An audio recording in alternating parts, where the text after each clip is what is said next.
আসসালামু আলাইকুম। আচ্ছা বলেন তো ফ্রেঞ্চ ফ্রাই কার কার পছন্দ?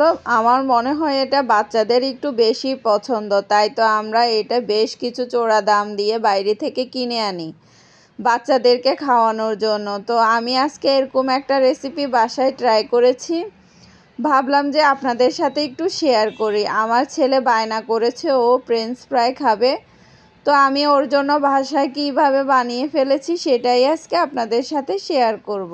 প্রথমে আমি আলুগুলোকে খোসা ছাড়িয়ে টুকরো করে কেটে নিয়ে আমি আলুগুলোকে ভালো করে 3-4 বার পানি দিয়ে ভালো করে ধুয়ে নিয়েছি। পরিষ্কার পানি বের হওয়া পর্যন্ত কিন্তু আলুগুলো ধুতে হবে। এরপরে আমি এই সাইজে টুকরো করে কেটে নিয়ে এখন আলুগুলোকে কিন্তু ফুটন্ত গরম পানির মধ্যে আমি দিয়ে দিব। তার মধ্যে কিন্তু ফ্রাই প্যানে আমার গরম পানি হয়ে গিয়েছে। এখন এরই মাঝে আমি কিন্তু দিয়ে দিব আলুগুলো। আমি যে আলুগুলো কেটে রেখেছি সেই আলুগুলো দিয়ে দিব। দিয়ে এখন আমি 2-1 বার নেড়ে চেড়ে দিব।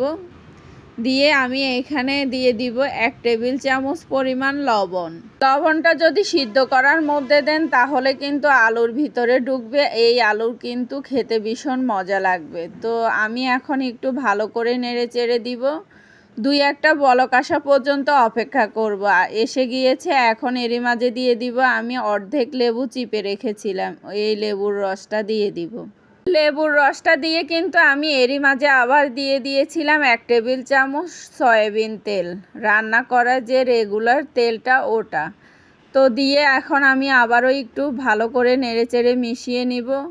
এইবার কিন্তু আমি চুলা থেকে নামিয়ে একটা চালনির মধ্যে ঢেলে নিয়েছি। দেখেন আলুটা কিন্তু আপনারা একটু হাফ সিদ্ধ করবেন, অর্ধেক সিদ্ধ অর্ধেক কাঁচা, তাহলে ওই আলুটা কিন্তু ফ্রেঞ্চ ফ্রাই খেতে মজা লাগে। আলুটা তো আমি ঠান্ডা করে নিয়ে একটা বলের মধ্যে নিয়েছি। এখন দিয়ে দিয়েছি একটা ডিম ভেঙে। ডিমটা দেওয়া শেষ। এখন দিয়ে দিয়েছি স্বাদে ম্যাজিক মশলা 1 প্যাকেট। এইবার দিয়ে দিব আমি এখানে 1 টেবিল চামচ পরিমাণ সয়া সস। দিয়ে দিব এখানে আমি 3 টেবিল চামচ পরিমাণ কর্নফ্লাওয়ারটা দিয়ে এখন একটু ভালো করে মেখে নেব। এইভাবে 2-1 বার চটকিয়ে মেখে নিয়ে এখন এরই মাঝে দিয়ে দিব আমি এখানে গোলমরিচের গুঁড়া দিয়ে দিব 1 চা চামচ। এইবার সাথে দিয়ে দিব 1 চা চামচ মরিচ গুঁড়ো দিয়ে এখন আমি একটু ভালো করে আবারও মেখে নেব। যেহেতু আমি আলু সিদ্ধ করার সময় লবণ দিয়েছি, এই জন্য 1 চিমটির মতো দিয়েছি লবণ। দিয়ে এখন এগুলো সব উপকরণ একসঙ্গে ভালো করে ম্যারিনেট করে নেব। তো শেষে কিন্তু আমি আবারও একটু 1 চা চামচের থেকেও কম কর্নফ্লাওয়ার দিয়েছি, দিয়ে উপরে দিয়ে একটু ভালো করে মেখে দিব।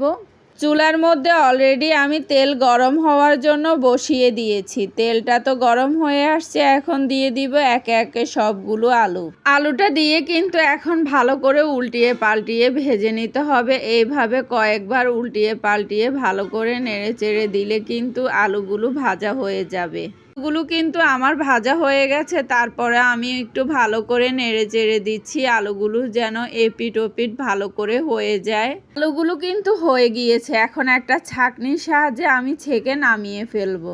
বাইরে থেকে কিনতে গেলে কিন্তু আমরা এটা বেশ চড়া দামে কিনি, তাই না? বাসায় কিন্তু আমরা ইচ্ছে করলে বিকেলের নাস্তা হিসেবেও বাচ্চাদেরকে ফ্রেঞ্চ ফ্রাই বানিয়ে দিতে পারি। তো ঘরে থাকা কয়েকটা উপকরণ দিয়েই কিন্তু আমি বানিয়ে ফেলেছি। আপনারা ইচ্ছে করলে বাচ্চাদেরকে বিকেলের নাস্তা হিসেবেও বানিয়ে দিতে পারেন। আমারটা কি কুরকুরে হয়েছে কিনা আমি একটু ঝাঁকড়িয়ে আপনাদেরকে দেখাচ্ছি। দেখেন আমারটা কি কুরকুরে হয়েছে। বাইরে থেকে না কিনে কিন্তু আমরা ঘরে থাকা কয়েকটা উপকরণ দিয়েই বাচ্চাদেরকে বাসায় এরকম মজার একটি নাস্তা বানিয়ে দিতে পারি, তাই না?